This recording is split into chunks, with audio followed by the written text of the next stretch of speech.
Good evening, good morning, whenever this thing goes off. It's always at a different time. So today we are here to talk to Corey and get her life story. Hello, ma'am. How are you? I'm good. How are you, Richard? I'm great. I'm Good. great. So, well, let me see. I went to the VA the other day for a sleep study, and it came back severe, severe obstructive sleep apnea. I was like, okay, well, that makes a lot of sense. Why I don't sleep at night? Yeah, absolutely. I think a lot of veterans don't realize that they've got sleep apnea.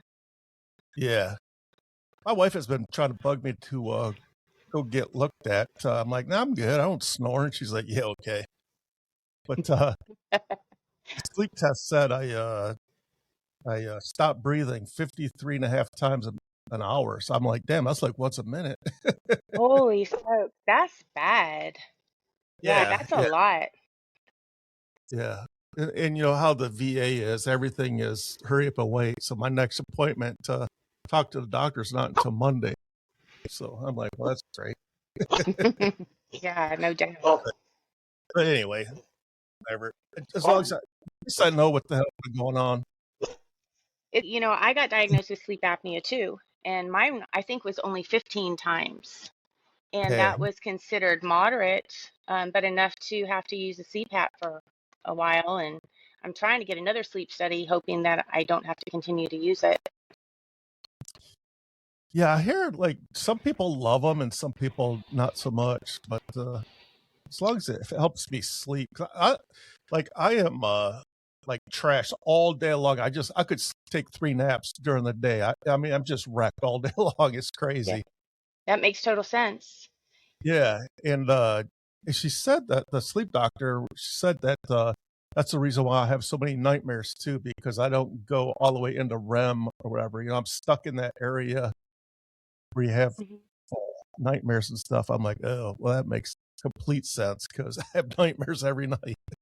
Well, I think, with the sleep apnea, even the scarier part of this is you lose oxygen to your brain. And, Yeah, you said you just had your sleep study. I just had an MRI, and it showed that I had a mild stroke. damn. And that's lack of oxygen to your brain. Yeah, So I don't know if it was from just getting older or from long COVID or from the sleep apnea, so follow up. right. Super important. If your wife or your spouse tells you you're snoring, go get checked. Right. I mean, it only took me 60 years, so I figured, hey, better late than never. Yeah, no doubt. Yeah, but it showed my oxygen. It went way too low, also, and they said, yeah, you need to go find a doctor like right away. Yeah. So I'm doing all in the works. So anyways, Well, you know that the VA, they have the what is it called? The sleep clinic, and yes, they provide you with a CPAP. A lot of people who maybe aren't service connected for sleep apnea, um, they find that that is service connected, and the VA mhm, will go ahead and give you the equipment and the machine and all of that. yeah. I have a claim in for sleep apnea, but you know, they wanted to wait until before they approved it or not if after the study. So hopefully, Mhm. they it moves forward now. Yeah. But anyway, yeah, I just started using the VA literally probably 6 or 7 months ago. Isn't it interesting? It's kind of like, let it come, sorry. Yeah, It's interesting because I think a lot of veterans, come here, come on. I think a lot of veterans, we go out and we work, we get regular jobs, we have health care, and we think, yeah, one, we don't even look into the VA because we never right. needed it. And I think a lot of us don't look into it until somebody says, hey, you need to go to the VA, or we get to a situation where we have to go to the VA. Um, and I think people just don't understand the system. It's very complicated. Yeah, for sure. And the building's huge, and this is just the Murfreesboro one. I can imagine what the Nashville one is like. You get used to it once you've been there, but it's huge. Yeah. Yeah, And the people yeah, there are pretty nice. If even other yeah, veterans walking around, if you kind of just mhm, look a little dazed and confused, somebody will ask, hey, do you need help? yeah, yeah, yeah. Uh, I mean, yeah, I never went because a lot of people are like, man, the VA sucks. Don't go there. Had a terrible experience. But then, I got cancer last year, and I was like, well, cancer costs a lot of money. Let me go see what the VA is all about. And I've been kind of impressed with my experience. Yeah, I have too. And I tell you, there's going to be good doctors and bad doctors no matter Right. where you go. And you just have to find somebody that you like. And then if you get in there and you just aren't hitting it off with your provider, you can request another one, go through the patient advocate and request a different doctor or provider. It may take a while, but Hmm. I think it's just like anything. You've got to search your doctors and figure out what works best for you. Exactly. Hmm. And Exactly. being And your also, own advocate too. yeah, that's the biggest thing. You have to be your own advocate. That goes a long way. Yeah, it does. Where'd you grow up? Like, where did you join the Air Force from? So, I ended up, my dad moved me to Virginia when I was around five-ish. And I grew up in Northern Virginia, right outside DC, where he worked in the Capitol. And so that's where I ended up joining. I joined delayed enlistment right out of high school. And Yeah, so I had signed up I think my junior year of high school. yeah. And your boot camp is in Texas. It's at Lackland, And, San yeah, Antonio. San Hmm. Antonio. Yeah, I've never been there, but I hear it's very nice. it is Very hot nice. in the summertime. Yes, it is. I went to boot in August. It was very hot. Yeah. I think I would have died. Oh, What made you decide to join the Air Force? so I had a situation. My dad ended up having a stroke when I was younger, and I ended up getting put into foster care. I came from a military family, and then when I was in foster care, I had to make a decision of what I was going to do with my life. And, it's 17, 16, 17 years old. You don't know what you're going to do. Right. And I had a friend who was a recruiter in the Air Force, and we used to go hang out in Georgetown together back in the day when we were grandfathered in. And talking to her and just seeing her career, and I thought, you know what, I'm going to join. And I had all the branches asking me to join. You know how you go in and everybody's kind of like, come here, come here.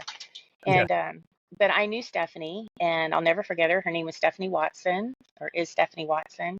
And just talking to her and trying to figure out what I wanted to do, I thought that was my best option at the time.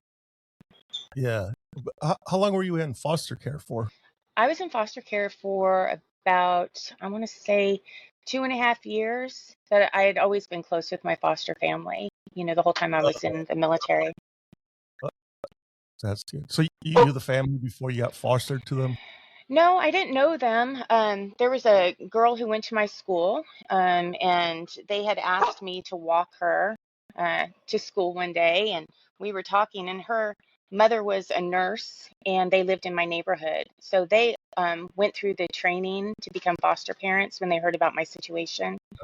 I had actually stayed for about 6 months prior to going into foster care in a halfway house because that's all they had. So here I am, like, I was always a really good, clean cut kid and got good grades up until the time, that I was going through all of this stuff. I was in this halfway house because they had nowhere else to put me. And, unfortunately, when my dad had the stroke, he was Army, prior Army. He could not control his emotions, which led to, some physical abuse issues and stuff like that. Right. Um, so in order to get me out of the house into a safe situation, they went ahead and put me in this place. But the kids there, whew, I tell you what, if it wasn't for my Pink Floyd and my headset and stuff back in the day, I don't know what I would have gotten into. So Yeah. it was rough. I couldn't imagine, man, uh, growing up like that. Gotta be pretty tough. Yeah. Well, he raised me to be pretty tough, and I'm plus we're Yeah. Gen X. Come on, we were tough. We were Yeah. latchkey kids. We took Yeah. care of ourselves, right? That's true. Maybe you're not. I am. Yes. Okay. How was boot camp for you? Boot camp was interesting. My recruiter, she told me, she said, just keep your head down day one, when we got in after the whole, pick them up, put them down, getting through your processing and everything, I took the very first bed I could find. And so, the Air Force people may not be able to relate. I don't know how everybody else's boot camps were, but I took the first bed when I walked in the door. So I was right underneath the PA system. Mm. Um, they called us into the day room where they deliver the mail and they give announcements and all that kind of stuff. And there was a girl sitting next to me, and she couldn't get her flashlight to work. And so I took the flashlight and I checked the batteries to make sure they were in right, and everything looked right, and I gave it back to her. And then she couldn't get her dog tags together, the chain hook, so I took it and I put it together. And next thing you know, Sergeant, what was her name? Not Copper. She was Sergeant Flowers. She called me up to the podium. She said, "You come here." And I looked at the girl and I said, "Hey, go on up." And she was like, "No, you come here." So I go up to the podium and I leaned up on the podium and I was like, "Yeah." "What do you mean, yeah?" And I ended up standing on a little square for the duration of that briefing. And next thing I know, I was first squad leader. So I was the first squad leader in boot. I survived all of the people getting terminated. I was one of the only ones that didn't get fired throughout. Um, it was interesting. I gotta say, going through boot, I was active. I played basketball. I was captain of our dance squad. I was very active. The only thing I was worried about was getting across the monkey bars, which I practiced and practiced and practiced before I went in. Um, but it was challenging. I mean, I got yelled at in the chow hall. I was brave enough the one time I was brave enough to get up to get something other than water. You know how they would make you drink water before you could Yeah. eat? And they said you could go up and get something else to drink. Well, nobody else ever really did that. And I got brave enough to stand up, and my back was to the TIs where they called it the pit. And a girl at the table was like, "Hey, will you get me something too?" And I was like, "Sure." So I waitressed part time, and I put two glasses in one hand and went to push in my chair to go up and get a soda. And I heard, "You come here." And I was like, "Oh no." Everybody else was facing, looking at me. And I was like, "Oh no." And so I put the glasses, one in each hand, and turned around. And they said, "Put those glasses back the way you had them and get over here." And I went over and I had TIs all the way around, just screaming at me. And I just stood there. I was like, okay, it was like, I don't know, it's almost like you were numb to it. Like I just stood there and took it. And then I was just thinking about, man, I hope I get time to get some ice cream before I go out the door. So, but other than that, I mean, it was challenging. It was an experience. The TIs would come through in the middle of the night, and I get everybody ready and check their night displays. And I don't know how the other branches did it. In the Air Force, back when I was in, we had to set up our night displays and have everything ready to go for the next morning. And they would come in, and I'd always hear them because I was right next to the door and right under the PA. And they would come in, and I'd hear the tapping of the shoes, and I'd do one of these numbers. I'd be laying in bed and I'd hear them, and I'd do like one eye open and kind of watch, and then the next eye open. And as they went past, I watched to make sure they didn't pull any 341s on my people.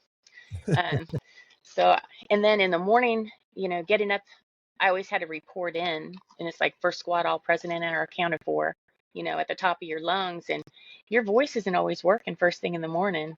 So I'd be going down the stairs, kind of making noise to get my voice ready. Overall, boot.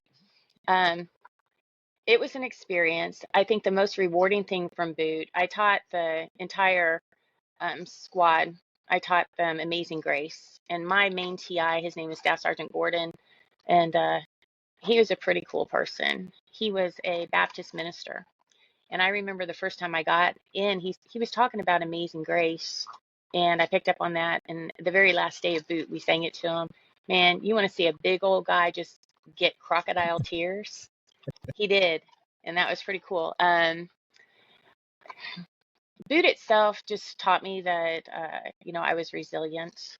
I already had been through so much, so it didn't really affect me that bad going through boot. I learned a lot.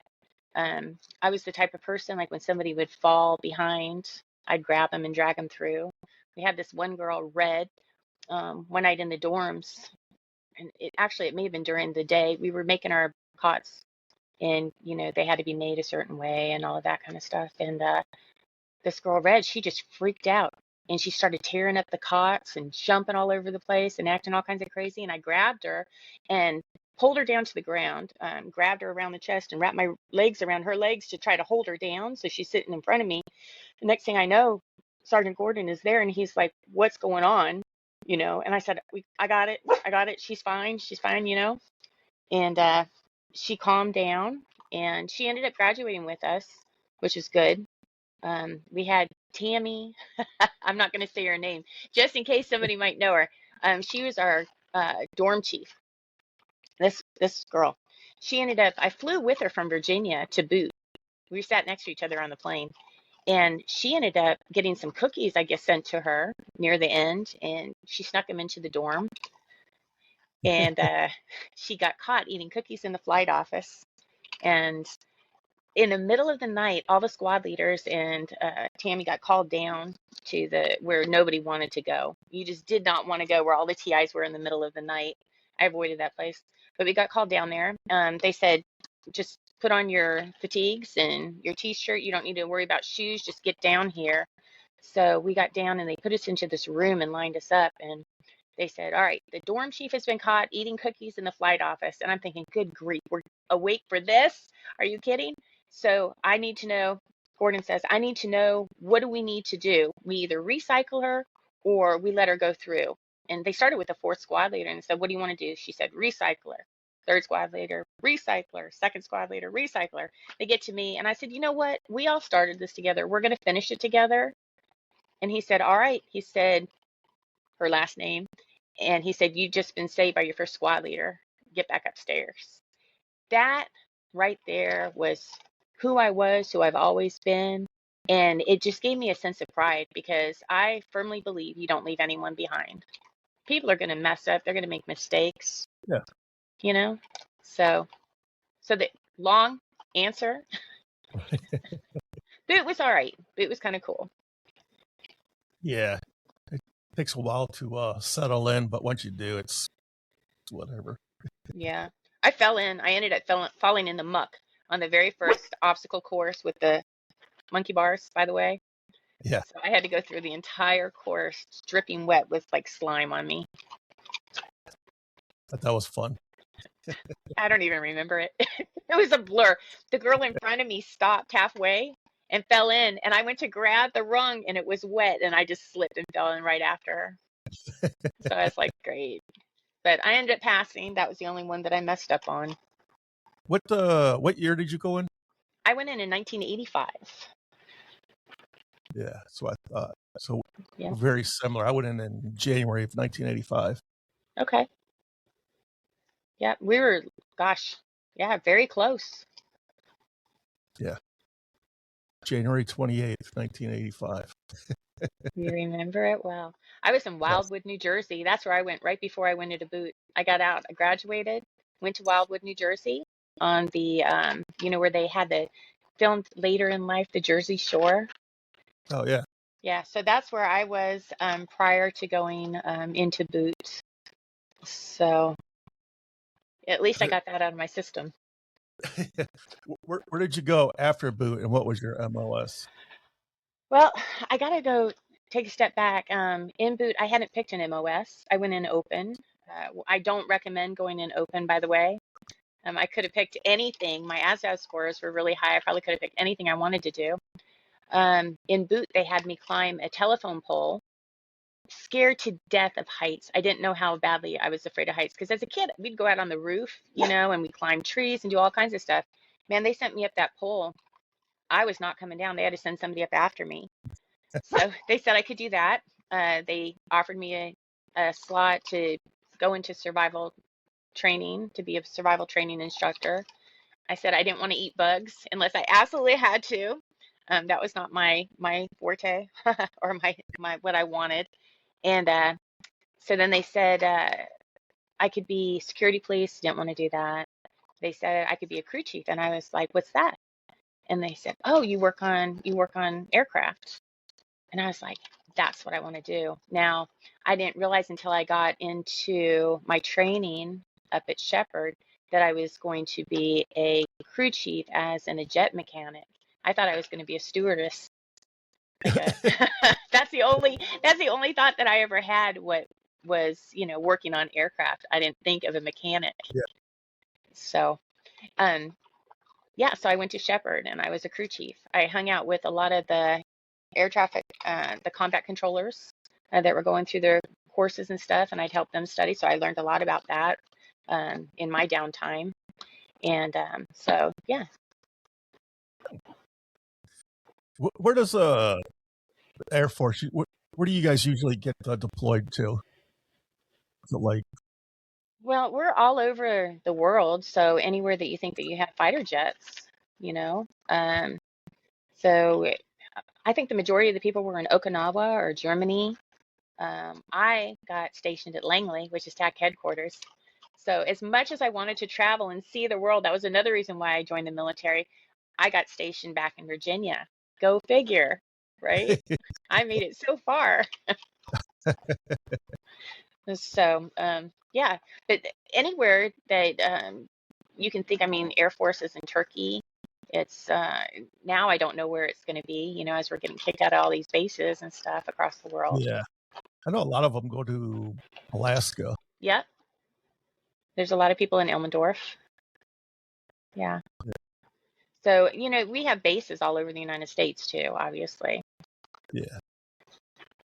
How long were you in Virginia for? Your entire time? Well, not my entire time. Active duty, I was in Virginia. I spent a lot of time on TDY, so temporary duty assignments, showing force against Cuba down in the Keys. That was a great assignment. We went to Vegas, to Nellis. But yeah, Langley was my main station. After I got out of Shepherd, I went to my specialty training school down in Florida. So I was at Tyndall, and that's, near Panama City, that area. So I was down there for, gosh, a while. I want to say maybe 6 months. Now, I don't know because my memory's not that great. And so I was there before I ended up going to Langley. You still talk to anybody that you served with? Absolutely. Yep. I've got a really good friend. His name's JT. He lives down in Atlanta. I still keep in touch with him. My roommate from Langley days, Di, and then there's Bernie.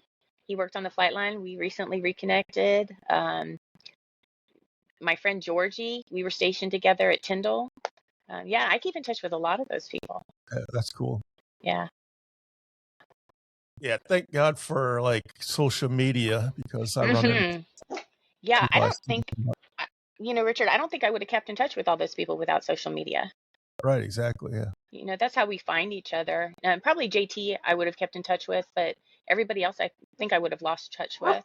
And I still have girls from Boot, I found them online. We still keep in touch. So it's pretty interesting in the stories, looking back. They say I've had people from Boot tell me that what they remember about me is showing up at Boot with my ears double pierced and wearing a Prince t-shirt. So they thought that was funny that I showed up at boot camp wearing a Prince t-shirt. I don't remember anybody I went to boot camp with. No, nobody. I couldn't tell you what name. Really? Yeah. Did you get a picture from then? Yeah, I do. I have the whole, I have photos of the yearbook or whatever, but yeah, none of them ring a bell. Wow. Well, I think you were in the Navy. Is that right? Yep, correct. So I don't know how the other branches are. I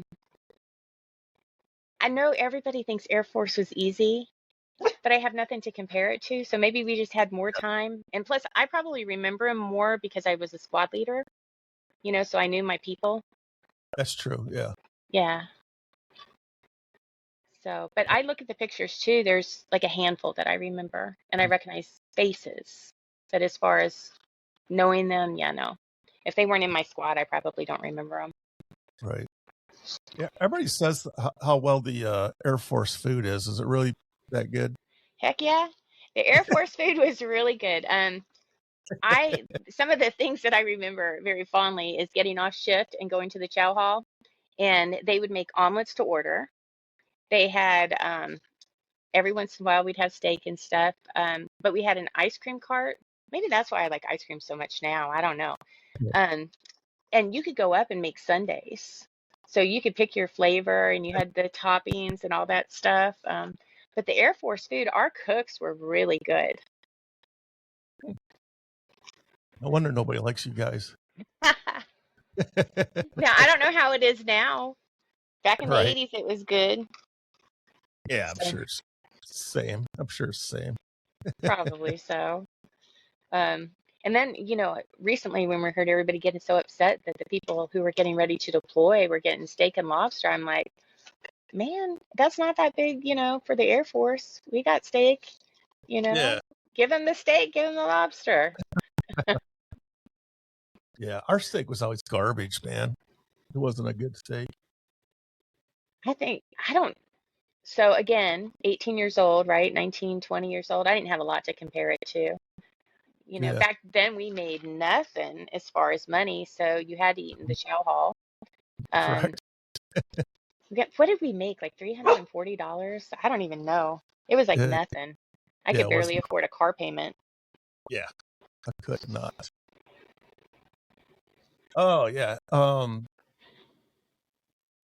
The food. So I was on an aircraft carrier, so the food was good when we were like the first few days after the ship pulled out, but after Mhm. that, when it started running out, they would, I don't know, man. I don't know what the hell you call it. What it chef's choice? Yeah, Leftovers? but it was not. It was unrecognizable. Oh wow. Yeah. Well, It you was could have like, been in the Army and just in Marines and eat MREs out in the nah, field man, all the time. no, I'm too soft for the Army or the Marines. I don't want, like, I'm not trying to dig a hole and sleep in it, and be Yeah. That outside was all the that was time. that was not my idea of what I wanted to do either. They sure tried though. They tried to recruit me. But when I got to Langley, some of my fondest memories, I would hang out at the Helm Club. That was the Navy Club out in Norfolk, right? And Yeah. that's where the Navy SEALs were, where they went through their training. And I would Hmm. go out there just to dance, um, because I always found that the Navy guys would come in and they would just be able to dance. Yeah. And that was the funnest thing for me. I wasn't old enough. Well, I mean, on base you could drink, but I wasn't really old enough to drink. But I would go in there and drink water and hang out. And the I'll never forget the time that this guy came up, one of the SEALs, and he was like, "Hey, you want to come over and hang out with us?" And I considered it like my club because that's where I was always at. And I don't think I looked like I was in the military. And they would come over and ask if I'd want to go hang out. And I'm like, "Oh, what do you do?" And they're like, "Oh, we're SEALs." And I'm like, "Oh, so like you balance balls on your nose and stuff." And I would just mess with them so bad. And I never ever told them that I was in the military. I would just go in there to just hang out and have fun. Um, so yeah, a lot of my memories were I got to go out on some of the ships in Norfolk. I had some friends that were Navy, and that's probably who I hung out with most. And there's a reason for that. I didn't hang out with a lot of the Air Force guys. One, I worked with them on base. I didn't want to kind of mix what I work and my social life and stuff. But I had Right. some tragedies happen early in life, early in my military career. And I tended to avoid a lot. So, Yeah. yeah. Yeah. I don't know how much you want to talk about that, but I couldn't imagine. know, we talked the other day, but I couldn't imagine going through all that. Yeah, I'll share a little bit because I think it's important that people understand and maybe not feel so alone. Yeah. I mean, whatever you're comfortable with.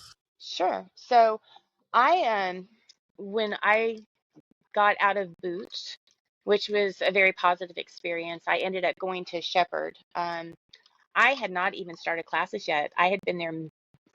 I don't even think I had been there 24 hours, and I had a girl come back then. We didn't have cell phones. It was the payphone. I had somebody Right. come up. And she said, hey, knocked on my door and said, hey, you've got a phone call. And I'm thinking, a phone call? Who knows where I am here, you know? So I went and got on the payphone, and they said it was Sergeant something, don't remember his name. He said, I need to meet with you. And, you know, going in open into boot, I had to get called out of my squad a lot. So that was no big deal. I just figured it was something, some paperwork or something last minute needed to be taken care of.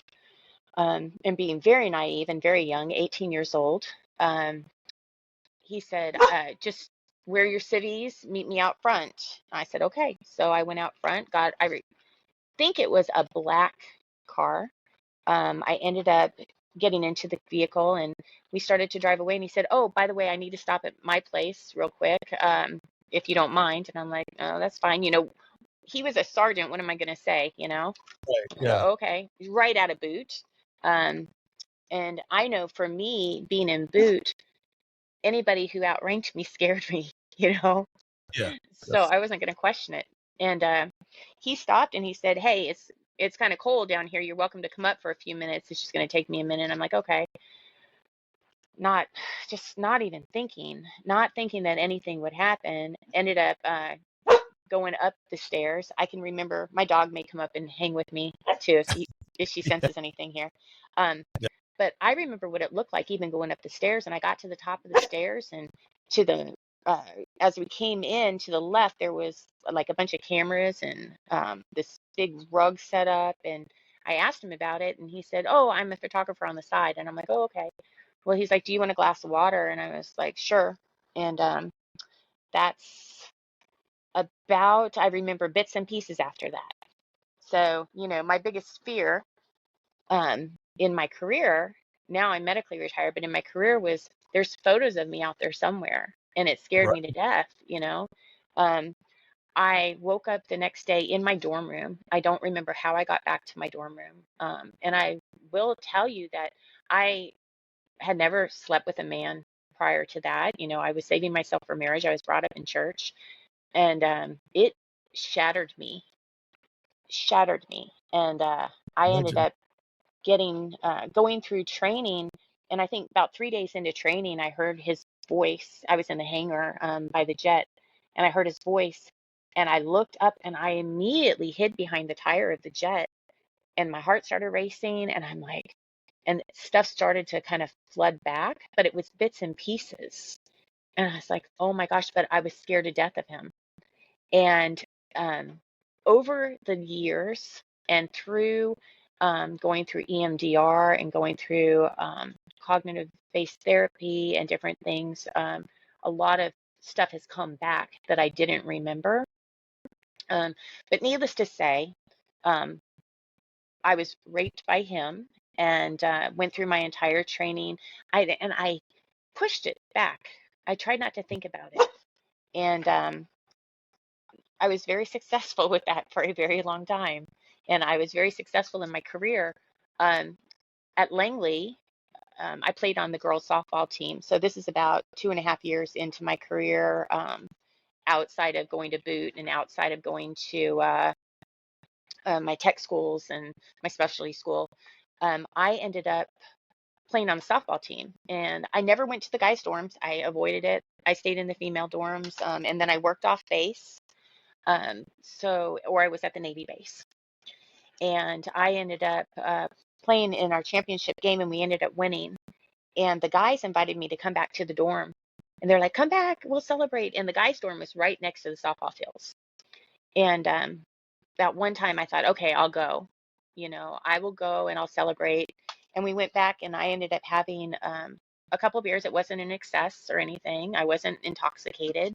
Um, Everybody started to disperse. We hung out maybe for a couple hours. Everybody started to disperse, and I went down to use the restroom. And as I was coming out of the restroom, I got grabbed by a guy and pulled into another room and into his room. And I remember that very vividly. I was disassociating with it. I remember staring at his uniform. Um, Ended up getting raped a second time in my military career. And you wouldn't think something like that would happen. I trusted, how do I say, going into the military, I thought people had your back. I had Right. people's back, just looking like looking back at Boot and how I was, and then to have that happen and to have it happen twice in such a short time, I eventually ended up getting out and palace chasing and getting into the Guard. Um, I just, at that point, I just lost all faith, and I didn't know when or who or how it was going to happen, but I just felt that it was unsafe at that point, and I ended up leaving the military and not fully, joining the Guard. Left with $500 in my pocket, drove cross country. Um, I don't know how I survived those days. I knew that I was going to get a Guard check once a month. That's all I knew. Ended up going out to Spokane, Washington, and got a job working as a night auditor for a hotel. Had no money, lived in squalor, was homeless for a while. Sometimes just having a Coke at night was the only thing I'd have all day. So it was tough. And I ended up getting a job that paid a little bit more. Got enrolled in school after I transferred to the Portland Air Base down in Oregon. They ended up, when I went to Spokane, I was supposed to work on KC-135s, and they were way too high off the ground, and there was ice, and I was like, I can't do this. So I ended up going to transferring to a different MOS. I transferred to a admin position, and I went to Biloxi, Mississippi. Now, this will give you an idea of how badly damaged I was. Is I went to Biloxi, Mississippi. I didn't even know there was a beach. I never went off base. I went to my class and I went straight back to my dorms. I didn't socialize. Even when I was at Langley and we go TDY, everybody would go out and socialize. I didn't go. I stayed at the hotel in my room. I just didn't go out. And I didn't realize that was my coping skill. And throwing myself into work was part of my coping skill until much, much later in life and getting involved with the VA. Yeah. So I guess the biggest thing I want people to understand is that I know what it's like. And I know there's a lot of women out there that went through it. I also know there's a lot of men that went and got sexually assaulted also. And those things will come back later in life if you don't deal with them. I think everybody thinks they're strong. Everybody says, hey, I wasn't hurt, enough to get any type of benefits. I didn't lose an arm, a leg, I wasn't blown up. I wasn't in combat. Um, Right. it's a different kind of trauma. Yes. So you talked to the VA about your ordeals? Yeah. So it's interesting how this came about. I've always volunteered with veterans organizations, and I was with AMVETS at the time. I was their post secretary, and one of our state representatives was a member of our post, and I didn't hear something one day that she said, and I said, I have a hard time hearing. And I found out later it's not the hearing, it's the processing. But all of this, you can tell, you can see Letty up here. This is what she does. When I get agitated, she'll come up and she will sit on me. So deep pressure therapy is what it's called. But and her barking, when you guys hear her barking, that's her alerting me that she can sense. So just FYI. But anyway, she's a good girl. So I was in an AMVETS meeting and I didn't hear something, and the representative said, you need to go get connected with the VA. This is the other thing she does. She starts licking when I'm not paying attention. So at least you guys get to see how a service dog operates, Right. right? So I decided, I didn't pursue that. That's really when the first time that I had heard a lot about the VA was from the guys at AMVETS. And I was working. I ended up getting long COVID, lost my job, and my world came crashing down. Everything I had built, everything that I had done, and it was false allegations, which made it even worse because now I feel like I'm being violated again.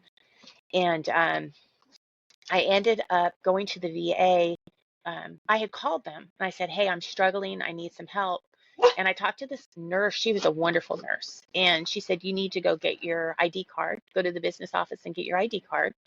And this is at the Nashville VA. And I think the nurse I talked to was from Murfreesboro, out of the Murfreesboro VA. Anyway, she said, I want you to go get your ID. And then I want you to tell them that you need to go to the ER. I thought, well, that's weird, but okay. So I went and I look back at my ID now. Man, I was a hot mess. It had been raining, my hair was wet. They took my picture. To this day I don't want anybody to see my picture. But I ended up getting my ID and told them, I said, well, the nurse said I needed to go to the ER. And the lady in the business office said, well, I'm going to walk you down there. And I said, well, I'm okay. I don't need to go. I'm fine. Like we all say, I'm fine. I'm fine. She said, Yeah. no, if they said you need to go, you need to go. And I was like, oh, man. Now, here's something that I didn't share is that I had already been in mental health treatment just from issues that I was having at the office. And things that I had been noticing. I had gone through a pretty traumatic divorce. I was married for 9 years, with him for 13. And then on the heels of that, my boss had gotten let go, and I had to take over this entire unit and didn't know a lot about it, the stuff he did. And then shortly thereafter that, I ended up transferring to a different division and was there for a year and ended up getting accused of some stuff that was not true. So yet here we go again. And I was just spiraling. I didn't know what to do. I had a guy in my neighborhood that was stalking me, which was bringing up a lot of stuff. Um, and it was a veteran, another veteran, and he was going through stuff that I didn't know he was going through. He ended up being hooked on drugs and stuff. And anyway, that's a whole nother story in itself. But I was in the ER and going back again, sorry. I was already getting mental health treatment and I'd been diagnosed with PTSD 4 times. And I told them they didn't know what they were talking about. I was like, you don't know what you're talking about. I'm fine. I'm good. I'm successful in my career. Everything's great. And then here I am in the ER just falling like a baby. And they sent in a cart because during COVID, you didn't see an actual doctor, I don't think. They sent in a cart. So do you remember that show, The Big Bang Theory? Yeah, but I never really watched it. Okay, so The Big Bang Theory, loved that show. Sheldon Cooper, he had his face on a screen and it was on a robot, and he would roll it around and go into different rooms and talk to people.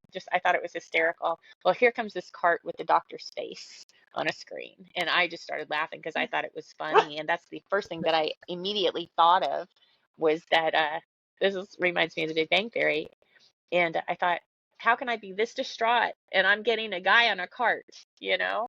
Um, but the doctor talked to me and I told him what was going on and he was really concerned. He wanted to inpatient me. And I was like, look, I've got animals. I can't leave them. I've got nobody to take care of them. I don't want to be inpatient. That was my biggest fear. I thought, man, if I go talk about this, they're going to put me in a mental institution.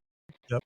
And I was so scared. And that, I think part of that is why I stayed away from the VA for a while too, because I didn't want to be put into any type of mental institution for something that I didn't do. Um, and I felt the shame and the guilt. It was so bad back then. And we're talking maybe 5 years ago now. It was horrible. So the doctor wanted to put me inpatient. He agreed to let me go home as long as I promised to come back. And then for about 3 years straight, I was in treatment at the VA, diagnosed with PTSD. I had letters from my prior psychologist that had diagnosed me previously with PTSD. I had shared the stories of stuff that had happened to me with them up to a certain point. I didn't go into detail. Yeah. The VA got me into EMDR, which was ridiculous. I mean, as in good. Letty, come, come on, come on, up. Trying to get my attention again. So I ended up going into EMDR, and I had never felt like I think I was really numb, and I didn't know how to feel my emotions. It was weird. In EMDR, it was a safe place to feel those emotions and to recognize them in a safe environment and to be able to control them. When it got too intense, you could go back to what they call your safe place, and it's a place that you picture in your mind that feels safe to you. And there's a clinician there, and it's it was a ball. I'd watch it on screen. So I did this at home, but I'd watch it on the, what do they call it? When you have appointments, but it's on. Everybody probably knows this. Oh, They yeah, like, they started doing it remotely. yeah. I just had one yesterday remotely. There you go. So I would watch this dot, and you got to pick the color of your dots. You got to pick the sound that you wanted to go with the dot as it moved. Mine was a heartbeat, and it was a green dot. And you would watch it as they would ask you questions, and you would think about what happened. And it helped you process. And something about your eyes going back and forth helps you process those memories. Um, but really, what it was is those memories would bubble up, and it would help you get used to having that feeling that would come with the memories and how to handle that and where do you feel it in your body. That was so beneficial. And then after that, I went through cognitive based therapy. Now, that's a hard one. Cognitive based therapy is not easy. Um, for those people that start it and then stop, I understand why, but it's so beneficial to finish and go through it because you write down all the things that you're dealing with and then you rate them highest to lowest. And then you start knocking them out. You start with the lowest. So it's like for me, when I got into the Guard, I was attacked a third time. Um, I was asked to go down to the alert barns to put the LOX bottles in the F-15s. And I was down there, and this guy went down there with me. And he pushed me up against a jet and started to try to kiss on me, and I pushed him away. This time I fought back. The only thing I did wrong, I think, if you think of what I could have done differently, is I got back in the truck. It was a long way back to the main hangar, and it was night, and I did not want to walk back. And that was part of just being attacked in the past. Letty, it's okay. It's okay. Here, it's okay. Um, so I did not want to walk back in the dark by myself. I got in the truck and I told him, I said, take me back to the hangar right now. Right now, take me back. And he ended up uh, pulling the car off. He turned the lights off and went down a gravel road. And the reason that I bring this up is because the gravel road, the sound of the gravel was a trigger for me, but I didn't realize it. Uh, where was I? Oh, went down this gravel road, right? So I didn't realize that the sound of gravel, I didn't know why it bothered me. And see, here's the thing with your subconscious, and people may not realize this. There are things that will happen. Your heart will start racing. You start feeling those things that they teach you how to feel with EMDR. And you're like, whoa, wait a minute, what is this? And you start recognizing it. Well, through my CBT, the gravel road came up, but I didn't realize that until like near the end of all my sessions. And I was like, oh my gosh, I didn't even realize that. So one of the things they'd have me do is go drive on a gravel road with my windows down so I could hear it. And what that does over time is it desensitized you to driving over a gravel road. So when you have complex PTSD or even PTSD, you start to build up, like for me, it would have been the gravel road. Then it could have been the smell of the jet fuel. And then it could have been something else. It could be the next time I go over a gravel road, I smell pizza. Now all of a sudden the smell of pizza becomes part of a trigger. And it can be compounded.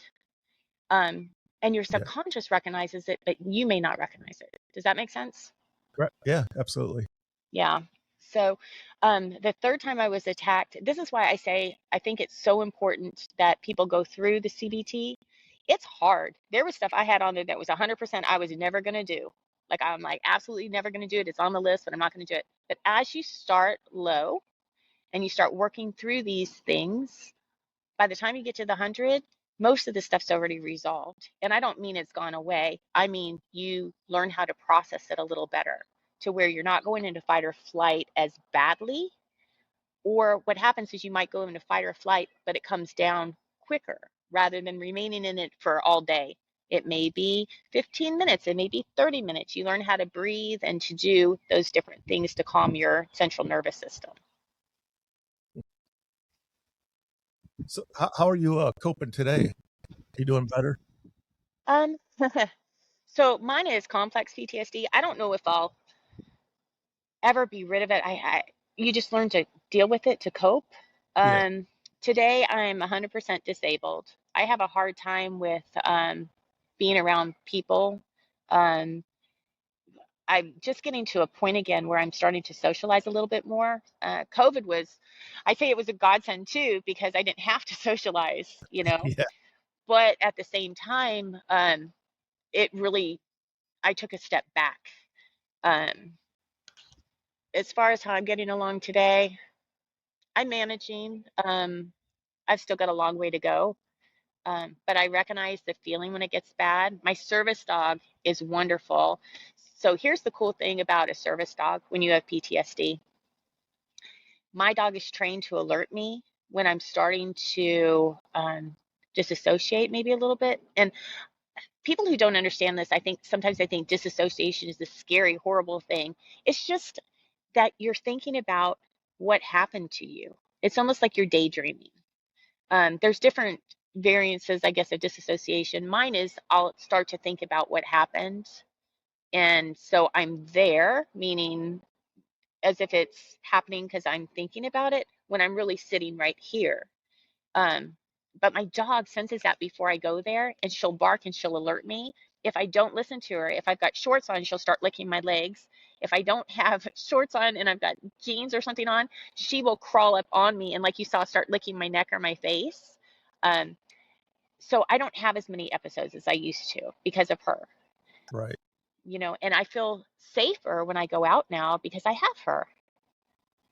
That's awesome. Yeah, so I would say I'm better to that extent. Will I ever be great?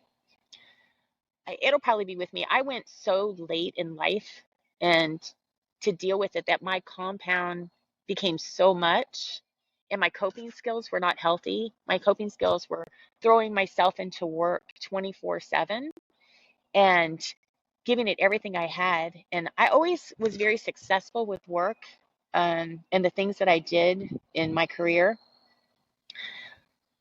But I think one of the hardest things was leaving the career and not having that to throw myself into and having to learn to be with myself, and being in my own company and my own thoughts. That I think was one of the hardest things. But over time, does it get easier? Yeah. You have your veteran friends, people that you meet when you're going through your PTSD clinics like Murfreesboro. They've got music therapy, they've got art therapy, there's all kinds of things. And really, I think it's not so much doing the things that help calm your central nervous system, it's being around other people who get it. And it Yeah. doesn't matter what kind of trauma it is, PTSD is PTSD is PTSD, right? Yeah. So I've made some really close friends going in those groups that I can call tomorrow if I needed something and they would be there. There's no doubt in my mind. So am I doing better in that regard? Yeah. But yeah, it's everybody says, I want to get back to how I was. That's probably never going to happen. Right. Yeah. Yeah. Of course. Yeah. Yeah. So, first of all, I try to keep these around an hour, but so we only got a couple minutes left. But Sure. I have another question for you. Say, if you knew of an 18-year-old girl getting ready to join the military, what would you tell her? Would you encourage her? Would you talk her out of it? Like words of Well, wisdom? okay. So it's changed a lot since I was in. There's training now about sexual assault. There's a lot of more things that happen, a lot of stuff that I'm not totally familiar with. I would say if your heart is joining the military, go in it with an open mind. Know that this stuff exists. Don't find yourself alone with people that you don't know real well, and to be cautious. And, I say keep your head on a swivel, but you don't want to have to live your life that way. But the danger does exist. Okay. Not everybody who goes into the military is a bad person, but there are bad people that go into the military.